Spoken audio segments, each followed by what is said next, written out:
do you call a girl that can suck a tennis ball through a tennis racket? Darling. What's brown and sits on a piano stool? Beethoven's last movement. Yeah, see, we going sex murder, sex party, sex murder party, sex murder party, sex murder party. Hey everybody, and welcome back to What the Hell Happened to Them? A title fight is brewing. That's right, this season, Eddie Murphy versus Jim Carrey. I am your host, Patrick Skeyhill, and joining me on the line is the big salami, Joe Vekeman. An unfortunate title. Would you have preferred Texas Red, Joe Vekeman?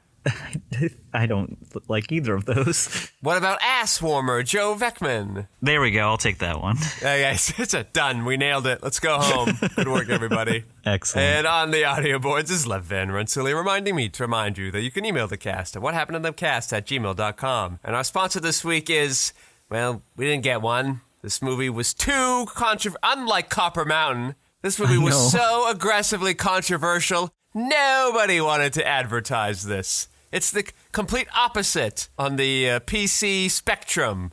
Yeah. Kind of crazy, right? You told me that I swung when I was watching Sounds of the Lambs to Philadelphia. That's kind of like a 180. This was a 180, Copper Mountain to this. And what is that 180? Well, it's Jim Carrey again in the Sex and Violence Family Hour. In your pants. Wow. Yeah, thanks, Lev. Yeah, you didn't think you'd get that for a title from us, did you? I look forward to this showing up in the podcast feed and getting immediately banned. I could say sex, right? Yeah. Or do I put like a little asterisk where the E is?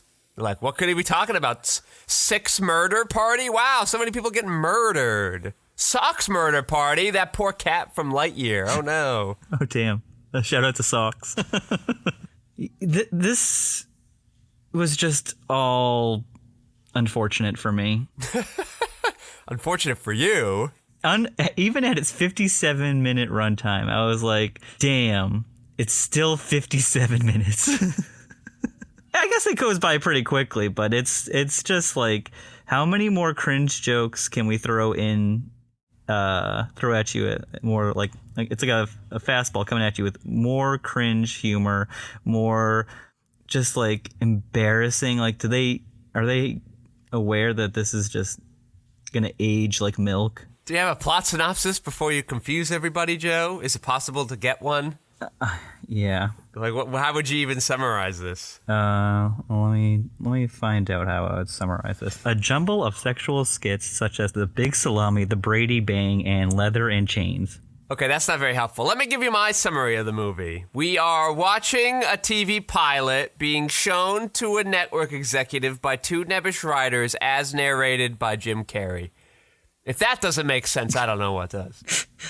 Jim Carrey is also credited as the co-screenwriter of this. Well, I got really nervous when I had to go through a list of like 20 cast members, and then finally it was like, special guest, Jim Carrey. And I was like, shit, are we going to get him for like 5 seconds? And he's the first person we see. And I'm like, is this all? This is the whole thing? This is why I'm here for, this first 30 seconds? He kept popping up, so we got lucky, but... Yeah. It also was weird, like, he's special guest. Who the fuck is this guy? Like, he's a nobody. The guy from Copper Mountain. Special guest, Copper Mountain alum, Jim Carrey. He's literally just like a stand-up in Canada, but for some reason, he hasn't done any Canadian movies. This looks like a Canadian movie, but they keep talking about how it's not set in Canada.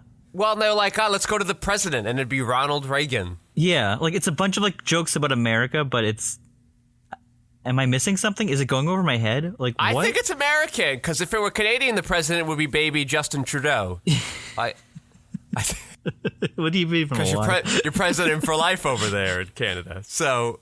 Yeah, Jim Carrey. What a weird start, man. Well, like our whole thing is like we discuss an actor and their place in the Hollywood landscape, but like it seems like it's going to take a while before he even gets there. Like we're in the indiest of indie films. it's a couple more years, and then he comes out of the woodwork and like, okay, all right. Yeah. Like I know Jack toiled a while, but he was doing just B. They were in Hollywood. They were just B movies. He was doing Corman pictures. Yeah, exactly. Like he's not in the Hollywood we think of, but like Hollywood was scaled more so back then. They had different sectors. It's not kind of like all tentpole things like it is now. And as someone who's just watched like 5, maybe 4 or 5 different Roger Corman produced movies that Jonathan Demme directed, they're not bad. If you have the right director with material that they understand, they can make these movies like fun to watch. They don't have to be like deep or whatever, but they're still fun. Well, this seems to be something different entirely. Like it's like is this our first straight-to-video movie? And then I was like, oh, wait, wasn't Empire straight-to-video? And then I was like, oh, wait, what about Shecky Moskowitz? Going overboard? Going overboard. It could have just been the Shecky Moskowitz hour. Yeah, but then you wouldn't know it was on a boat. I mean, if you turn it on or you look at the poster, you're like, this is probably on a boat. And then Jim Carrey 2 minutes in says, hey, we got a boat. Yeah, so this starts to be something else entirely. Like, I wonder if this was like a type of video being released back in the day. This, like, Keystone Cops meets season 1 of SNL meets Rowan and Martin's Laugh-In. It really is just kind of like an anarchic, off-the-walls, just they're like, fuck everybody. It was like a big middle finger to everybody. Absolutely. It's kind of like an early home release of kind of like South Park. That was just like this protest kind of thing. Yeah, you're absolutely right. It has like a very rebellious like stance. It's like, nah, we're different, and we know this is crude, but we're still like we're in your face, and we're proud of it. The jokes are just scraping the barrel of like tastelessness. I shudder to like. Yes, but I also wonder like. In an era before the internet, were these like kind of fresh or like new, or you were like, wow, I can't believe they did that? Like right now, this feels almost tame to me. But oh yeah, like in a world before Newgrounds, was this like a huge? I don't know. Was there there might have been an audience for this? Like I might have even gotten a kick out of this if I was alive in like 1980. I don't know, 83, whenever this was. You're not wrong. You're right though. It aged poorly, but. You know, that's the nature of comedy. It is weird that this is the second Jim Carrey film in a row where somebody does a Chic impression.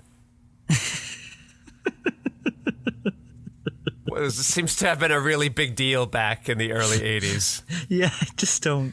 We're so removed from that, like, era of comedy, and it's like we don't even really have the history of, like, where this was, and there's like no background information on it either, so we're kind of just like in the woods of like, well, it doesn't make us laugh and it aged poorly and it's not funny, and it's just like, so we have nothing.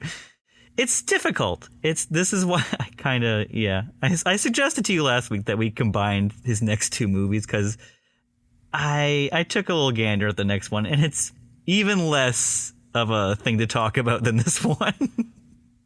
But we'll manage something. I mean, I know there's like a hostage crisis in Tehran, right? That's like what that Argo film's based on. That happened a few years back. So maybe like that's why that part of the world was in America's limelight for a while. Mm-hmm. So like maybe that's why I'm getting a lot of Chic impressions. It's just so odd that you want to keep going to that well. The Ronald Reagan stuff, I go like, oh yeah, okay, that makes sense. You're always doing that.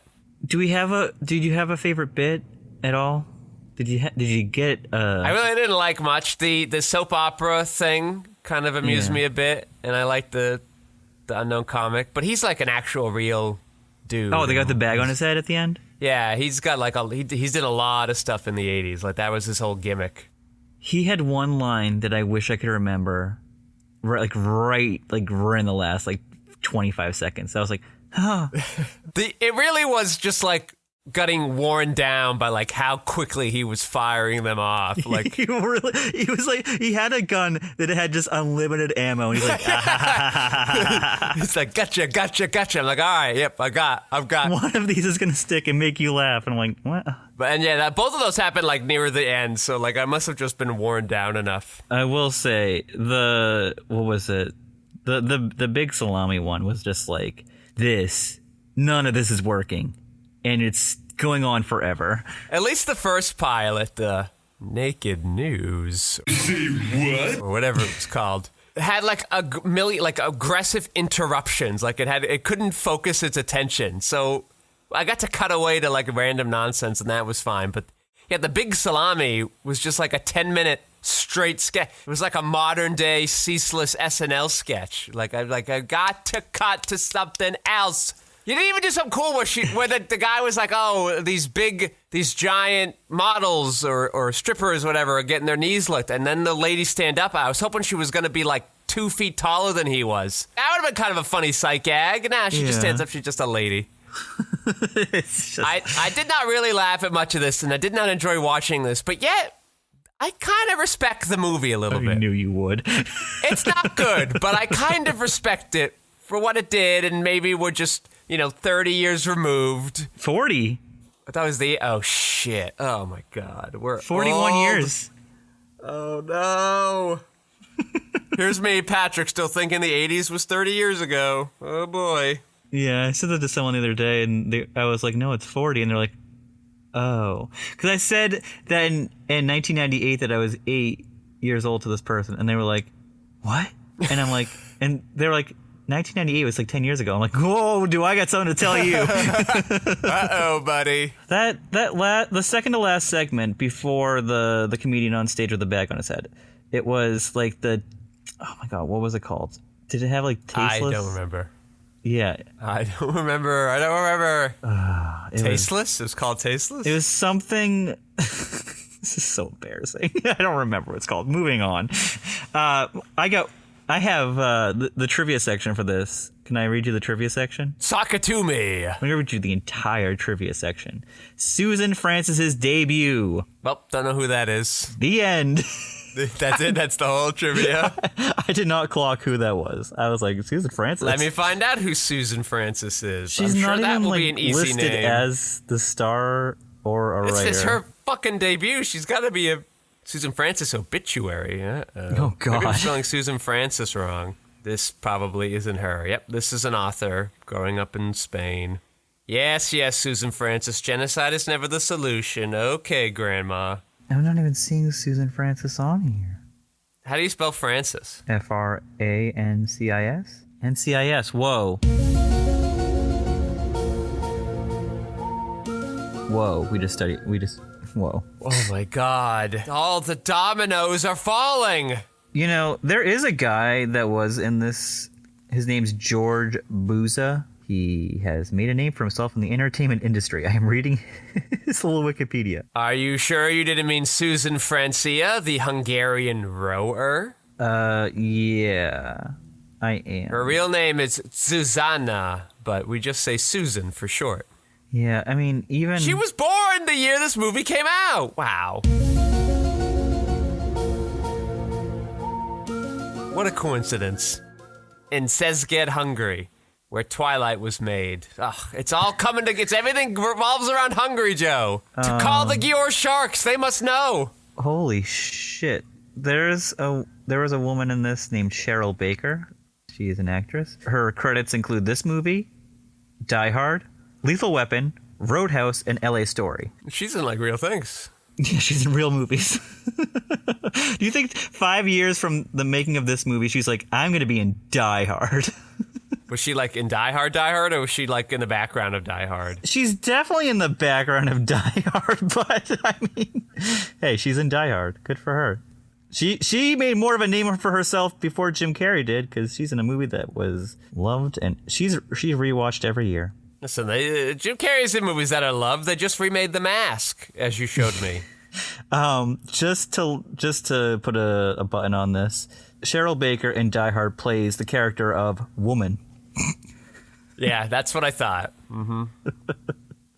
What about Lethal Weapon? I found Susan Francis. Oh, good. Known for Susenio and Le Internado, and Woman's Reformatory, and Beverly Hills 90210. Oh, good for her. She was also in, where she played Judge Number 1 in 1995, 9 years after her last acting credit.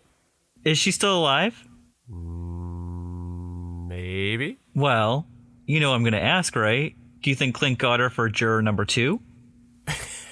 She's judge number 1.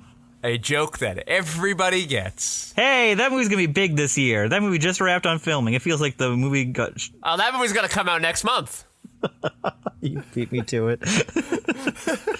You know, there is...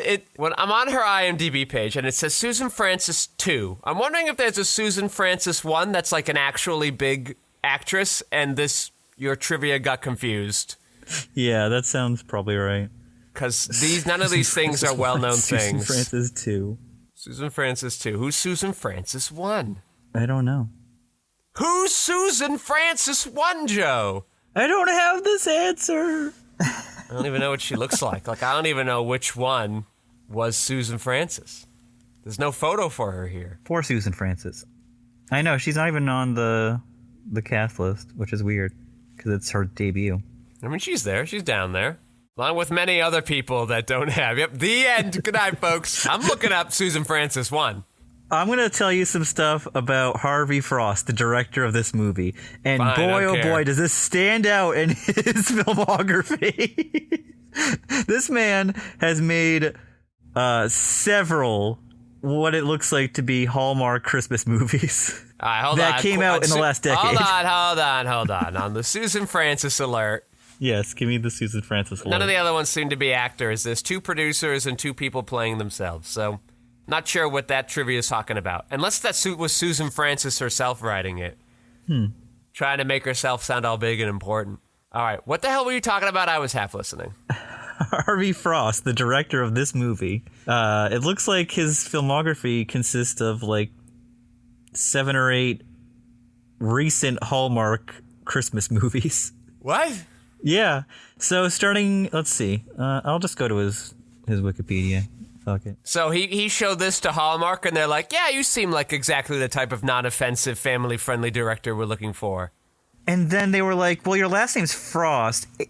Ah, of course. So Duh. we're just we're gonna go right to the thing. Just like how they got Mark Webb to direct 2 Spider-Man movies. Madam Web?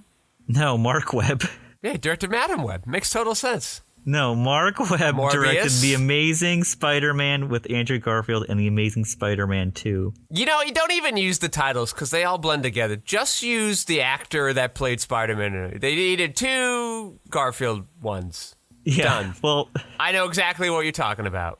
Well, do you? Because they did make 2 Garfield movies with Bill Murray. Well, good thing he's about to get supplanted by Chris Pratt. I can't think of a more Garfield-like person than Chris Pratt. I can. Anybody? Sam Jackson playing his dad. Yeah. It's just like, oh, we have this fat, lazy cat who's got a snarky attitude. Who are we going to get to play him? Oh, I don't know. What about goofy action star? Genius. The thing is, he's not even goofy anymore. He's kind of just Yeah. a straight-laced, boring dude. Well, people will get mad on me and they're like, he used to be in the comedy show, Patrick. And I'd be like, well, totally different persona. He used to be a comedy actor, yeah. That's how it is. He used to be a comedy actor over a decade ago now. He has not made a straight-up comedy. Because even in his last Guardians movie, he's like a depressed alcoholic. When he showed up in Mom to help out his wife before thinking he was too good for her, he was not at all funny. I don't even know if they gave him jokes or if he did. He just walked through them. But he was just sexy guy in the show, and that was his whole thing. Yeah, that's the thing. That's the weird thing that happened to Chris Pratt. He was just like, I'm going to flip my hair up and get some abs and totally forget about being now I'm a charisma vacuum. Goodbye. Yeah. Okay, Harvey I didn't Frost. really like him, and yeah, all right, fine. We're done. Well, it's just quick aside about shitting on Chris Pratt, because we have nothing to talk about this movie. We haven't done that in a while, so that's been fun. We haven't. Harvey Frost. His most recent credits are, oh my god, he just took a really crazy direction in the 2000s and is just guess I'm just going to direct family comedies, family Hallmark comedies, and then family Christmas Hallmark movies. He just got caught in the Hallmark windmill. It started in 2001 with Oh Baby. That is a very sexy Hallmark movie, it sounds No, like. it looks like two parents that got an over the head because they got twins or something like that. Then he's in Recipe for Disaster. He does Recipe for Disaster in 2003 with John Larroquette. He was in The Good Fight. Isn't he on Night Court? Yeah, he was on both Night Courts. Yeah. And then in 2004, the next year, he directed Single Santa Seeks Mrs. Claus with Steve Guttenberg. Oh, Steve. The next year, now he's just on his Christmas run. The next year, he makes Meet the Santas. And is there anybody actually in that? Oh, Steve Guttenberg's in that one, too. Yeah, poor Steve.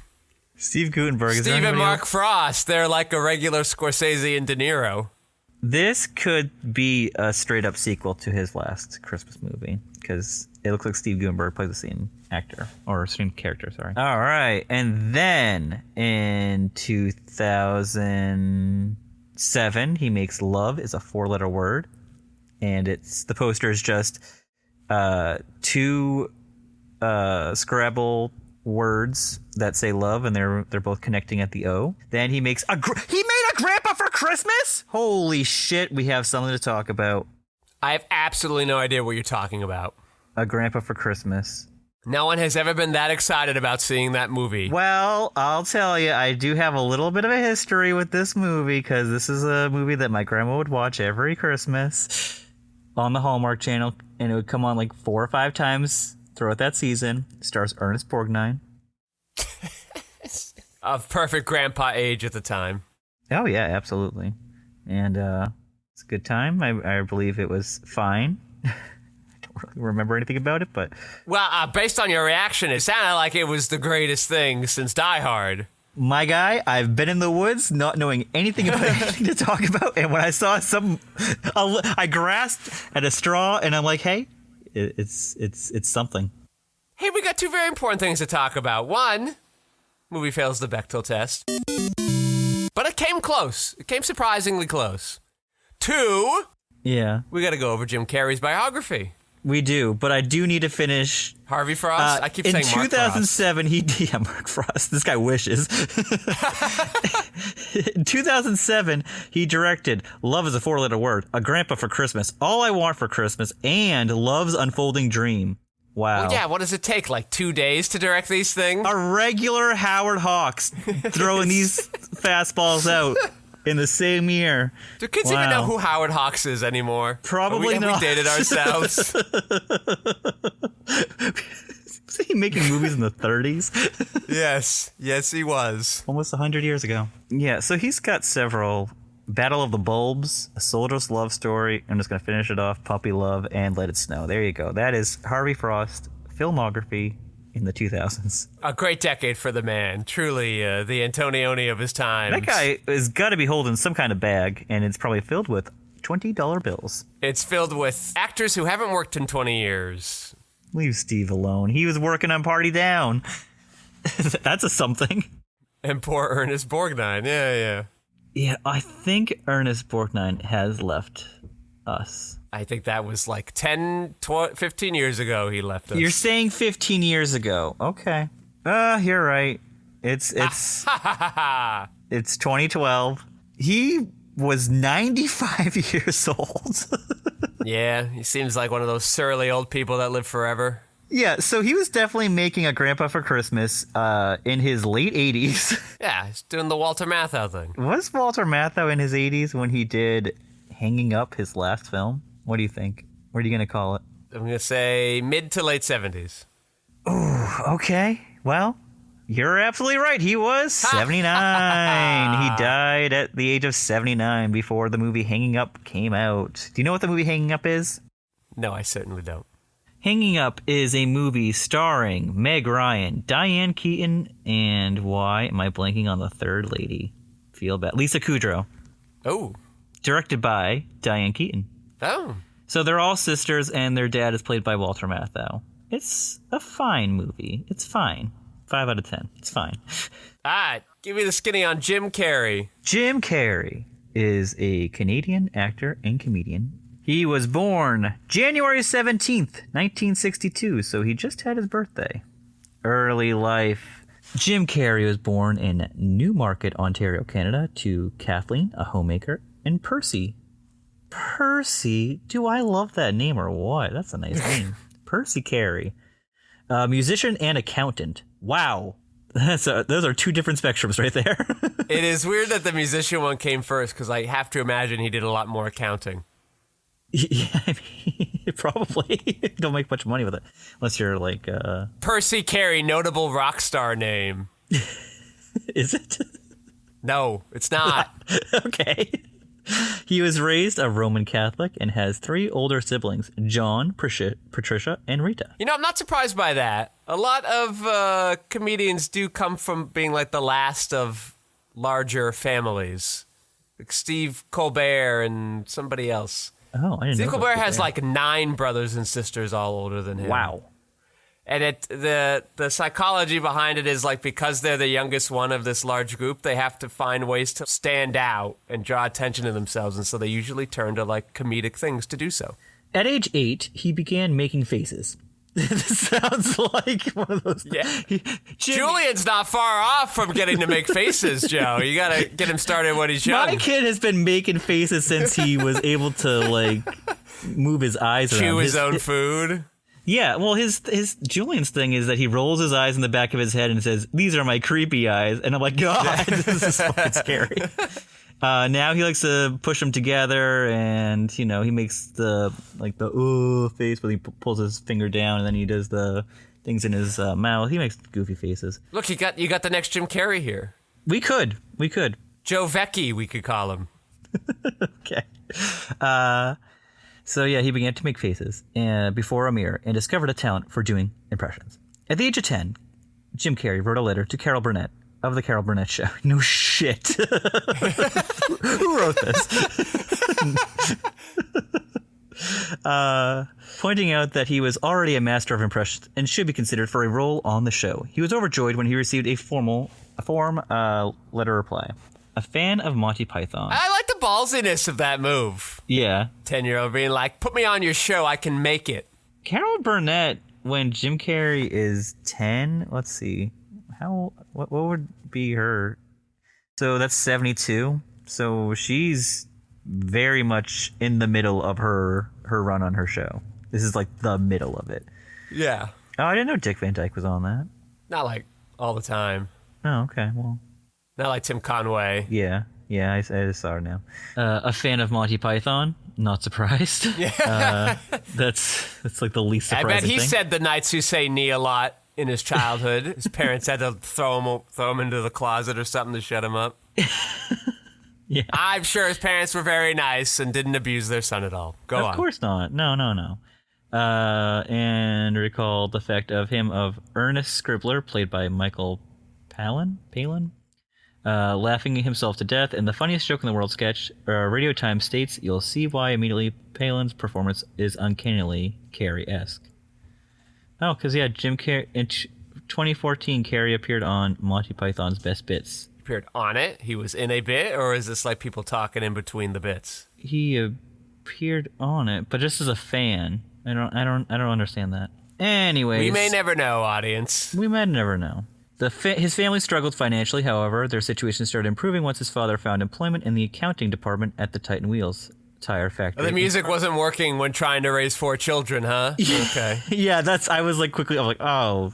So yeah, he couldn't do the musician thing. Yeah, stupid Percy, you gotta wait until you have the rock star life before you have way too many kids from different mothers. What were you thinking? You did it in reverse. He's just like sitting in his living room, like Percy's just sitting in his living room, like strumming on his guitar. His wife is just like trying to take care of the kids, and he's just like, I got a song, I'm figuring it out. And she just comes up from behind, hits him with a newspaper, says, "Get to work, you bum." You know what's funny is he probably didn't even want to be a rock star. He's probably like just trying to be like a classical clarinet player or something. At like the Newmarket Philharmonic, and we're just like, yeah, he wanted sex and drugs. Boo. Yeah, so his father worked at the tire factory. What tire factory? I thought he was an accountant. Oh, he's an accountant for the tire factory? For the tire factory, yes. He's not making the tires. Okay. No. He's the accountant at the tire factory. Furthermore, in return for living in the house across the street from the factory, the family, primarily teenage sons, Jim and John, would work as janitors and security guards at the tire factory, doing 8-hour shifts from 6 p.m. into the next morning. Man, the life of a 12-year-old is rough up in Canada. Yeah. Moving back to Scarborough, teenage Jim started attending Agincourt College. Wait, he really was? He was a 12-year-old security guard? No, his... Why? Because you just said when they moved back. And he's 12. You know, he's 13 or teenage Jim Carrey. He might have been 12-year-old security guard. Hey, what are you doing here tonight? And I think John was a security guard and Jim was probably mopping floors. You don't think you can make a 12-year-old a security guard? Oh no, somebody puked. Gotta get the sawdust. Thanks, Dad. Gee willikers. You want to hear my Reagan? I got a Bruce Dern impression for you, Dad. Hold on, because you're right at it. Go. Jim started attending the Collegiate Institute before dropping out of school on his 16th birthday. He began to perform comedy in downtown Toronto. Well, it kind of sucks that we have a success story of a high school dropout. Yep, 16. He didn't really even go. He did half of high school. He's like, I got my face. You hear that, Julian? Don't bother. School's for fools. He's in preschool. Leave him alone. Yeah, get out of there, Julian. Go work at the tire factory, you bum. Keep making those funny faces. Yeah. In 2007. Wait. So he dropped out to go on. I talked over that part. But. No, it's okay. So he dropped out when he was 16 from school, and he started performing stand-up comedy in downtown Toronto. But he was still working at his at the tire factory. Why couldn't he do both? Like, why couldn't he be stand-up comic by night, student by day? Well, because I think he had to make money for the family. Wow, an accountant does not pay a lot. Well, it's an accountant for what? 6 people? Wife's a homemaker. He's got 4 kids. Sounds rough. It does. Jeez. Sounds like where I could be in a few years. Julian, gotta drop out of school. Have you learned your colors? Good. Get out. You can be a crossing guard. He does know his colors. The thing is, he can't tell the difference right now. I mean, he's only 4, but he can't tell the difference between a number and a letter. And I'm like, because he's like, these are my numbers. And he was like, A, B, C. I'm like, no, those are letters. You don't need to know numbers and letters to push him off. He's probably fine. That's so fucking rude. He's going to be able to read where the janitor closet is. No, you just point him to that and he knows that's where all the stuff is. It would be funny to see him pushing around a bucket that's the same size as him, though. Hold on. This is the end of it.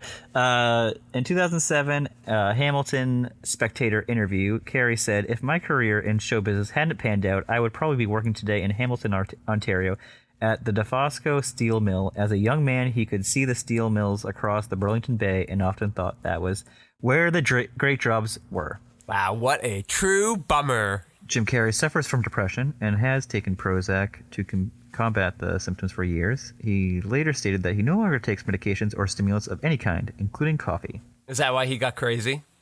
I believe so. Yeah. We'll dive into the marriages later when they start happening, but yeah. At this time, though, in 1983, he was dating Linda Ronstadt. Ah, who did the commercial for Barney when he was the Plow King in The Simpsons. Wow. Incredible pull. Just incredible. You just had that ready. That's a very famous episode. Yeah, I love the Plow episode, but just the name Linda Ronstadt was just right there for you. Well, in truth, that's the only place I actually know her from. Okay. Didn't know she was a singer. I presume she was based on the show, but had never heard her songs, couldn't name one. Don't think I ever saw her in real life. Just know her as the Plow King song lady. Oh, she's 77. She wasn't then. I know, but she's much older than him. Yeah, she's getting to hanging up age. Are you just referencing Walter Matthau's age at the end of the movie, Hanging Up? Yeah, it feels germane, right? We were talking about that. Yeah. Well, good for Jim Carrey getting into a life of comedy, since didn't seem to have many other skills being a high school dropout. I mean, he knew how to push them up. It was, though, an era where being a high school dropout was not, the worst. I feel like a lot of people dropped out of high school that would later become famous, right? Well, not even about being famous, but like you could get reasonable job. He could have gotten a job at the good steel mill. He could have worked his way up a thing. College has sort of ruined that for the high school dropouts, those poor fools. Have we said this already, that Eddie Murphy and Jim Carrey are the same age? No, I didn't know that. No. I mean, I believe Eddie is a few months older than him, but they are both 62 right now. So they're both kind of, quote unquote, popping off around the same time in their lives. That's kind of interesting. You couldn't have planned this any better, my friend. This is very good. Good work, team. Did not know that Eddie Murphy has 10 children. Hey, we're getting to him next time. Calm down. Okay. I'm going away from him. That is a lot of children, though. That's kind of what... I bet the youngest one will be a famous comedian. You're probably right. There you go. Do you want to know how the Sex and Violence Family Hour is old, Joe?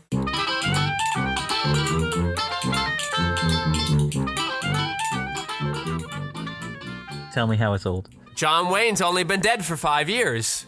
Oh, shit. Yeah, I forgot about that. Say John Wayne in this, yeah. Cable companies are powerful media giants. Hey, they might be coming back. Because Netflix has taken their whole model. Sonny Bono is a topical and relevant joke target. Oh, wow. Ronald Reagan's president. Yeah, well, on the nose there. A woman is casually wearing a swastika, and it's no big deal. Yeah, that whole anymore. segment, I don't know how to talk about it, and I don't want to talk about it, so we're just going to keep going. Okay, go on. Okay. They referred to the Cincinnati Reds baseball team as the Big Red Machine. That hasn't been relevant since 1976. They make chocolate cigarettes. Not allowed to even sell them. You can't do that. Yeah. People have travel agents. Soap still on ABC. Israel and Palestine don't like each other. Oh, that's actually still going on. Yeah, no. Well, they started talking about that. I'm like, uh-oh. Still doing that. Ooh, that's not getting any better. They're like, they signed the peace treaty. Shit. Not yet. Well, the end. The end. The joke that I don't know how to utter it out the like verbatim, but the woman with the swastikas is like looking directly into camera. Oh yeah, that's the thing I want to talk about. They're like talking about how bad the writing is, and I'm like, you guys wrote it. And it's fine if you do it once, because there's just one person complaining about the bad writing on the show, but then another character is complaining about the bad writing, and I'm like, you guys wrote this, and it's not funny anymore when you're calling out your own bad writing. No, I didn't mind that. That's kind of fresh for the time, I feel. So I get, but it's. I don't know. It would have been fine. I was fine with it on the first one, but when it happens a second time, they don't follow the rule of threes, and they shouldn't have done it a second time. You think this one has like cut clips we didn't get to see? I guess we'll never know. No one's written trivia about it. It's weird that Copper Mountain got more trivia. Yeah, but I don't think this has any more because it was only supposed to be an hour, and it's about 58 minutes. So if it was, I don't know what they would have cut. The YouTube video cuts right out before the special features. I was a little sad by that. I wanted to know what I really thought we were getting it. Yeah, at the end they were like, and now for the special features, and then the video's over, and I go, no! I mean, once the credits started rolling, I just scrubbed. You were out? Yeah. The FBI is not so threatening. At the beginning, the YouTube video is like, here's an FBI warning about reduplication. FBI clearly asleep at the wheel. I don't think anyone's really losing any sleep over this one. I wonder if you can even get this movie on... I'm typing it into the Amazon machine. I'm going to look it up and hope I don't get targeted by the NSA. I swear to God, the first week that you told me we were doing this, I looked it up, and 2 of the 3 movies that we are covering for Jim Carrey's first year were not on here. Only Copper Mountain. I feel like someone is playing a joke on us. This may surprise you. Oh my God, the movie has never been released on DVD. Oh, okay. It is only available on VHS, but not on Amazon. You know, it's kind of funny that, like, the actors, Tony Alessandrini and Terry Austin, you didn't want to throw Jim Carrey up there? Yeah. I feel like that's your big marketing thing. Oh, yeah, there he is down at the bottom. Cheryl Baker, Murray Langston. Yeah, Sidney Franston didn't even make the top 4. I don't know if that's her name. Runtime's an hour and 24 minutes. That's a lot of What? special features you put on that tape. That's no longer a family hour anymore. Well, that's the special features, Joe, you dumb fuck.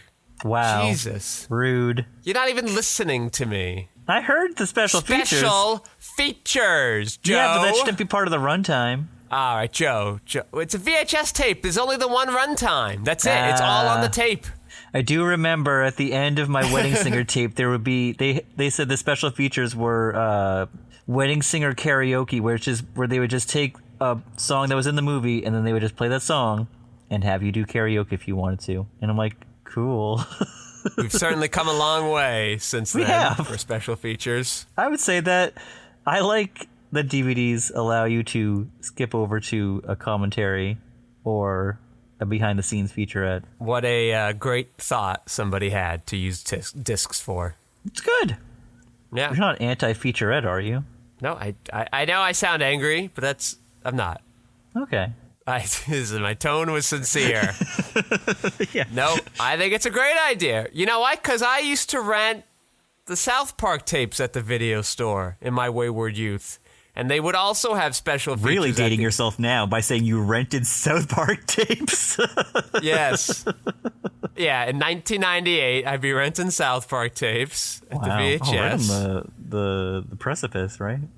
Yeah, they pushed those out real quick. Like, the first season had just ended, and they were like, here's 6 of them, boom. And you get, like, 2 episodes on them. And then you'd have an interview with Matt Stone and Trey Parker at the end.